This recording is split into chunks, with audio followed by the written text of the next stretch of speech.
He was a Kenyan author and an activist who collected over 3,000 recipes around Africa. Yes, 3,000 recipes. He won numerous awards, including the Ken Prize Award for African Writing in 2002. Time magazine included him as one of the most influential people in the world. Founder, editor of Kwani, the first magazine in East Africa in 2003. He has written for the Sunday Times, based in South Africa, and the Guardian, based in the UK. Yesterday, a country lost a stereotype. Binyavanga Wainaina. Deepest condolence to the family and friends. Also tonight, shocking story in Naivasha, whereby a bishop digs out the remains of his family members, including his wife, so that he can send the piece of land. This and much more lined up for us, including the daily sports and business. But first, onto a top story.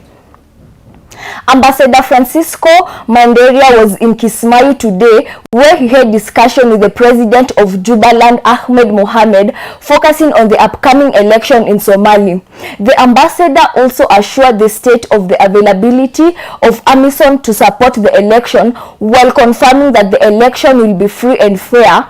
Our very own Zablon Masharia has more details. The head of AMISOM, Ambassador Francisco Manderia, was yesterday in Kismayu for the discussion with the president of Jubaland, Ahmed Mohamed, focusing on the upcoming election in the state and planning operation to secure the main supply routes in the region.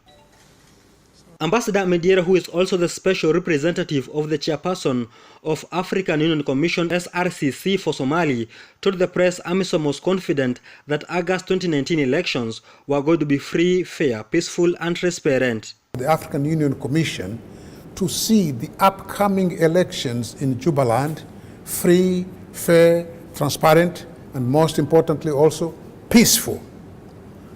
And I offered President Madobe the availability of AMISOM to support him in his effort. The ambassador said, and I quote, "I assured President Madobe of the availability of AMISOM to support the holding of peaceful elections where we will not interfere with the elections, and our mission is to empower the Somali in all aspects so that they eventually take charge of their own security."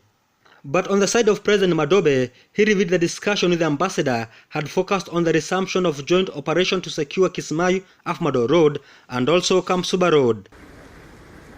Zablon Masharia, 4PTV, Nairobi. Machakos Governor Dr. Alfred Mutua suggested that suspects of the gold scam should be handed over to the United Arab Emirates for prosecution. The Maendeleo chapter party leader, speaking in his Machakos office, said in countries like the United Arab Emirates, justice is normally served speedily and culprits sent to jail to serve a long time imprisonment. Judy Wasonga tells us more. Alfred Mutua, Machakos governor, suggested that suspects of the gold scam should be handed over to the United Arab Emirates for prosecution. The Maendeleo chapter party leader, speaking in his Machakos office, said in countries like United Arab Emirates, justice is normally served speedily and will culprits sent to jail to serve a long terms. Hizi pesa ambazo watu wakubwa magavana, maseneta, cabinet secretary wakubwa wanazipokea, all of a sudden unaona ni tajiri kabisa. Tufanye lifestyle audit. Alafu tuchunguze hizi pesa ulizonazo umetoa wapi. Ukiwa una pesa ambazo zimepatikana nyingi mara moja, tujue hizo ni za ukoro ulifanya.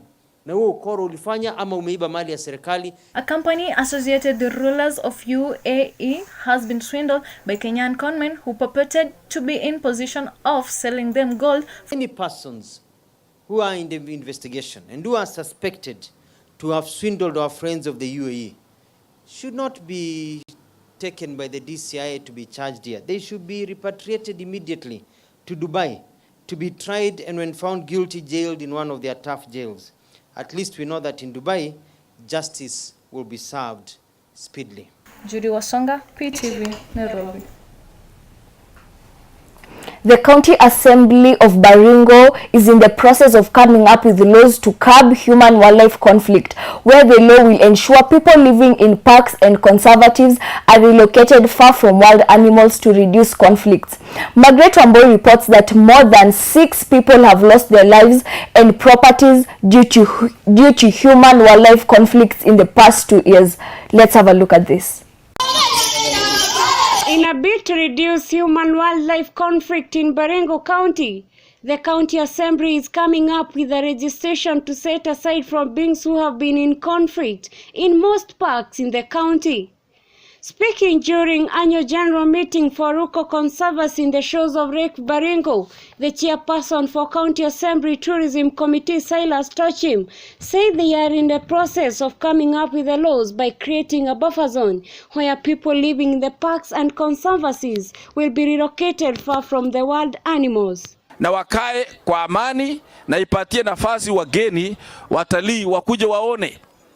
Na tungependa pia kusema hivi, mambo ya kuinda, poaching or hunting of our wild animals itupiliwe mbali.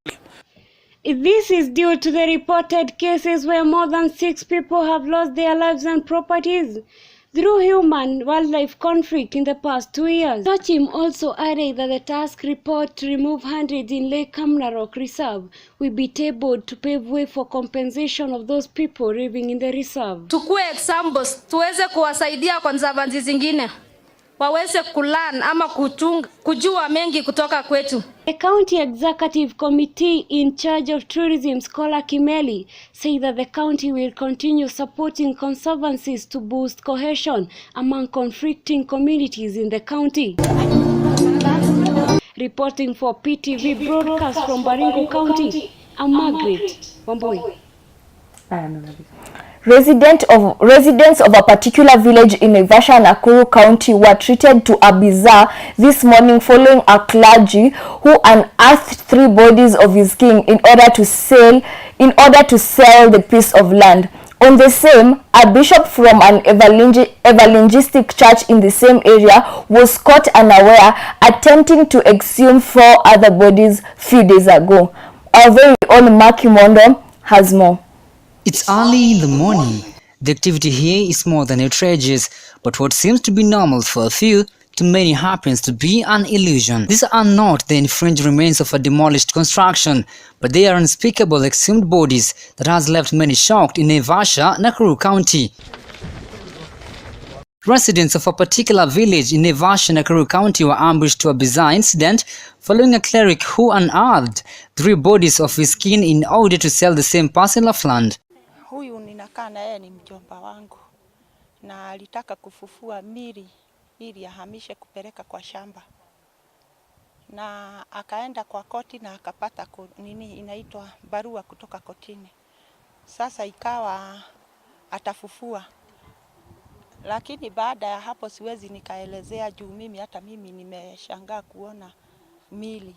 Mimi sijui na huwa ninakaa hapa nje na sasa huwa ninamuogopa. The incident came barely a month after a mother in the same village exhumed the body of her 1-year-old baby, claiming to pray for her resurrection. He said that he exhumed the bodies as according to him it was very expensive to hire experts in the parcel, confirming that he had already exhumed 3 other bodies out of the other 4, resulting to a total of 7 bodies unearthed. Where I had already suggested, they told me to change the position. I did that.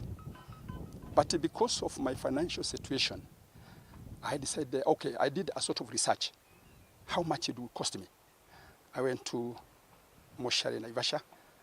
I talked with them. I heard that it was quite exorbitant. The cost, the charge they would charge me. They gave me an advice. Go to police office, ask them for body bags. I went there. They had nothing. I went to Nairobi. I went to City Moshari. I talked to them. The big man there, I think Mr. Kimani, told me that to exhume 1 body, a grown-up, would cost me 50,000 shillings. For a child, 30,000 shillings.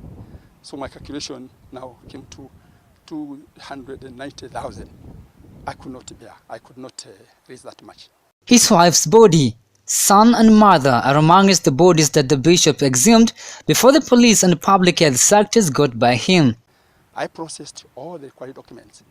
Finally, I went to the High Court, Nairobi, with affidavit. They allowed me to continue. I came to Naivasha. I've gone to the court about 2-3 times. And finally, I came to the health officer, who is with me here now. And the court allowed me and asked me to accompany him to come and witness where those bodies are. And this is what we did about a month. Following the incident, relatives and neighbors were up to his defense, saying that it was the norm for the area residents to relocate the graves for quarry mining activities. Mark Kimonda for PTV. Wait. Kufufua, kuchimbua. Anyway, that has been it. But for now, we are going for a short commercial break and we'll be right back. Usikwame hapa. Get the confidence to lipa na M-Pesa and send money hata kama balance yako ni insufficient. Just dial *234# to join Fuliza. Now, when your balance is insufficient, you will get a prompt to Fuliza and instantly complete your transaction. Just select yes, enter your PIN, and voila! Transaction complete. And repayment is automatic as soon as more funds enter your M-Pesa wallet. Welcome back. Resident of Garma village, Samburu Central, had all reason to smile after receiving relief food from the Samburu Bishop Pentecostal Council, who visited the area and later urged the community to avoid cultural practices like raids in order to curb insecurity and live peacefully. Our very own Shalin Ombogo has more. It's early in the morning. Peacefully. The activity here is more than outrageous.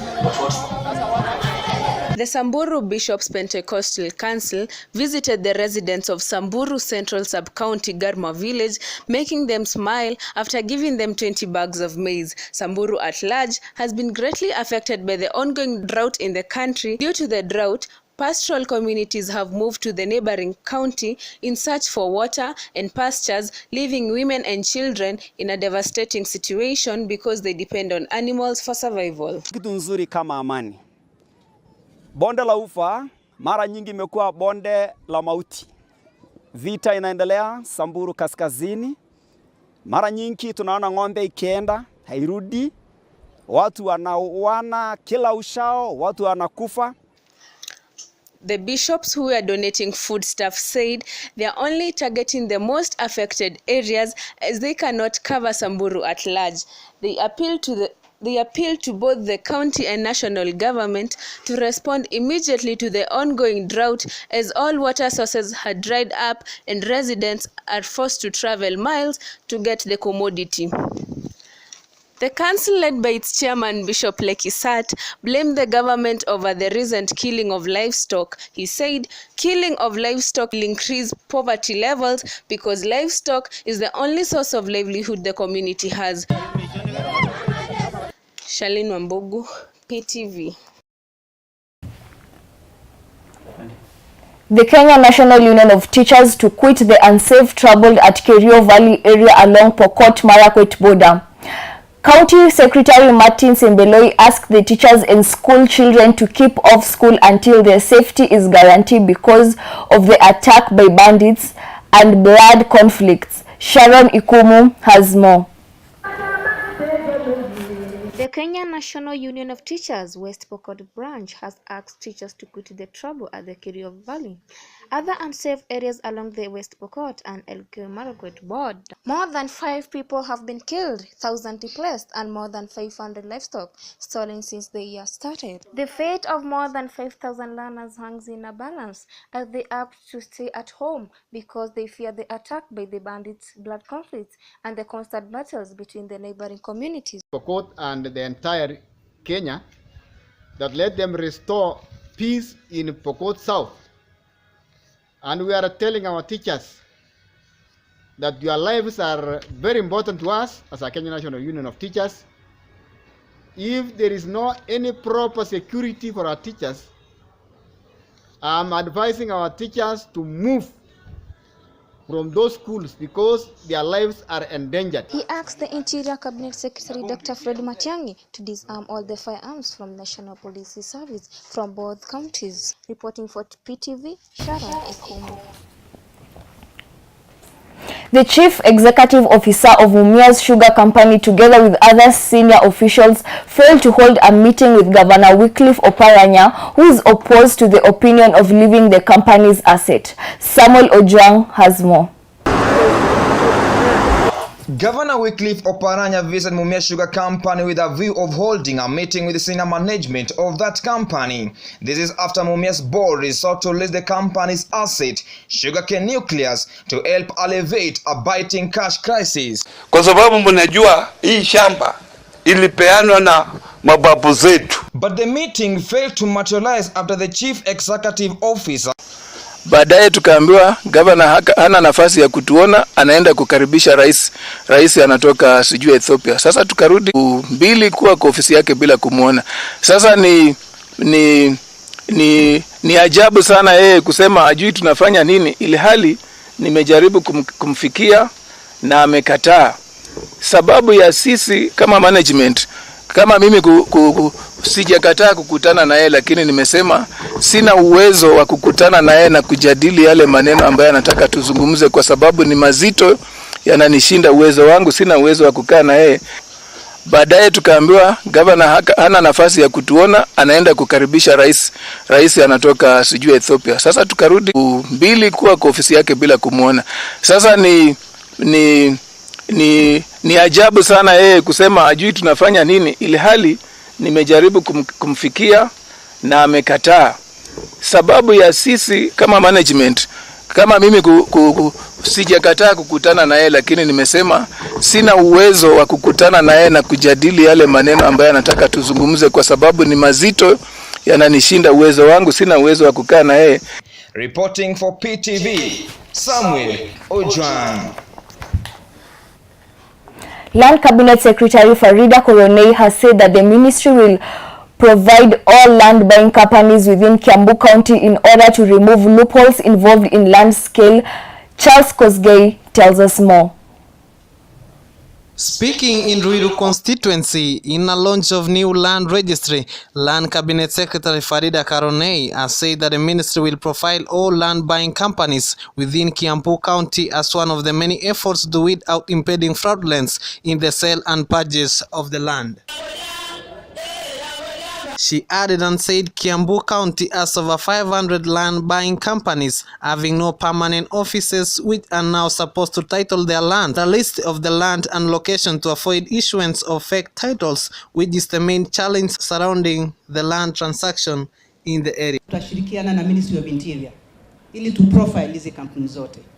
Manake tunataka kujua hizi shamba wanapatia wananchi ziko wapi, wako na title deed, the mother title.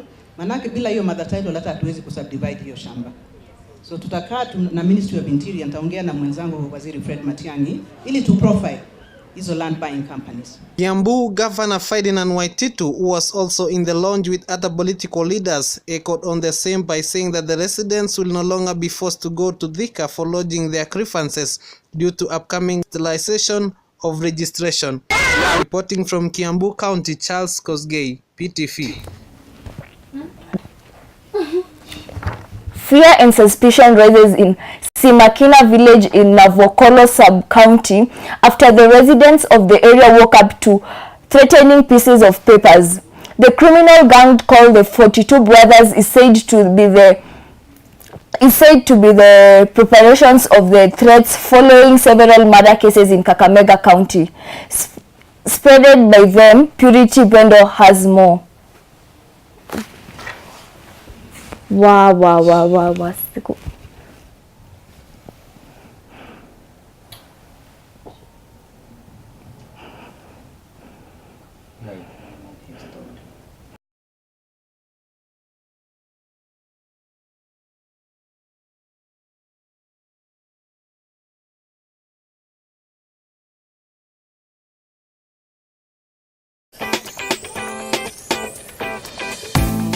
usikwame hapa. Get the confidence to lipa na M-Pesa and send money hata kama balance yako ni insufficient. Just dial *234# to join Fuliza.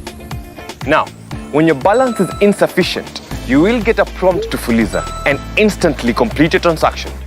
Just select yes, enter your PIN, and voila! Transaction complete. And repayment is automatic as soon as more funds enter your M-Pesa wallet. Mniambie. Speaking in Ruiru constituency. Law and order. Welcome back. Today we have a new segment that we are launching today. A segment called Law and Order. Our very own Mike Gitau has the details.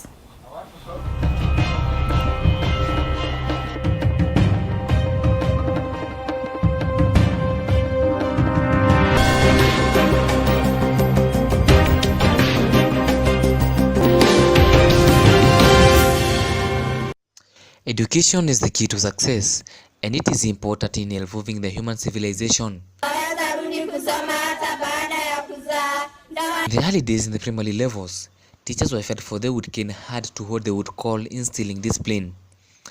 However, as time went by, other methods of instilling discipline were preferred too, as it came to light that too much caning only created one more hardcore on the pupils. Who shall I be? Currently, in many schools, caning is a dead or a dying culture.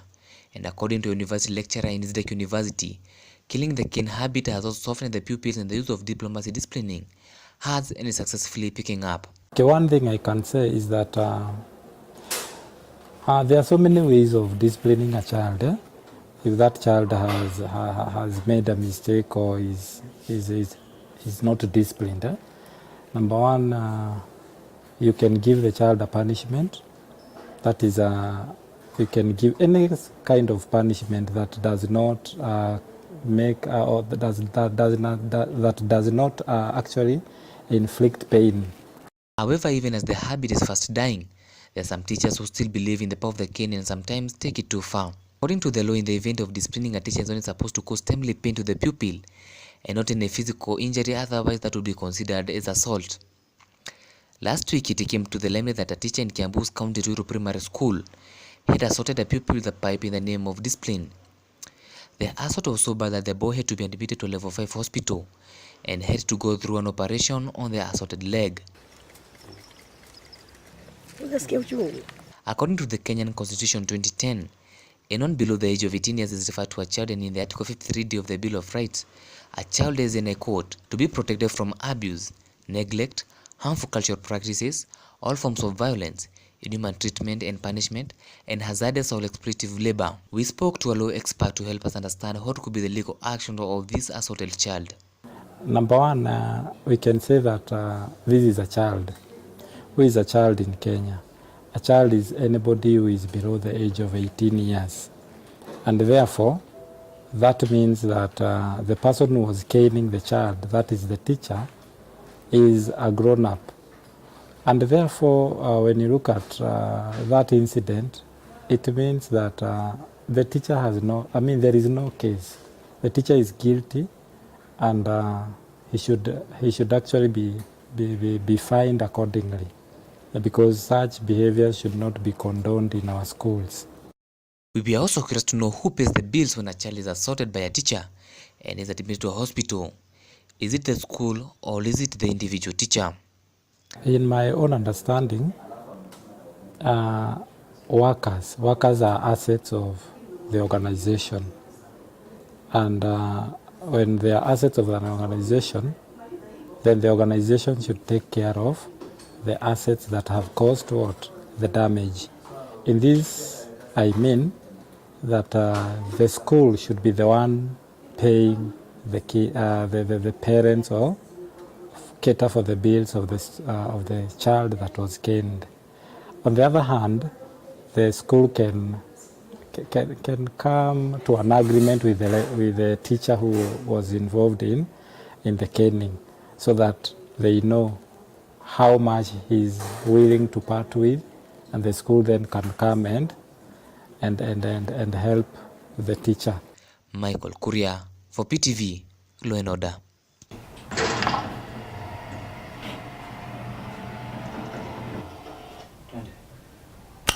Sorry for that, it is not Mike Gitau but Mike Minor.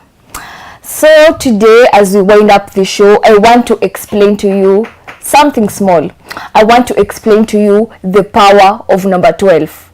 Number 12 is a symbol of faith. It means positivity, faithfulness, optimism and growth. That's how powerful the number is.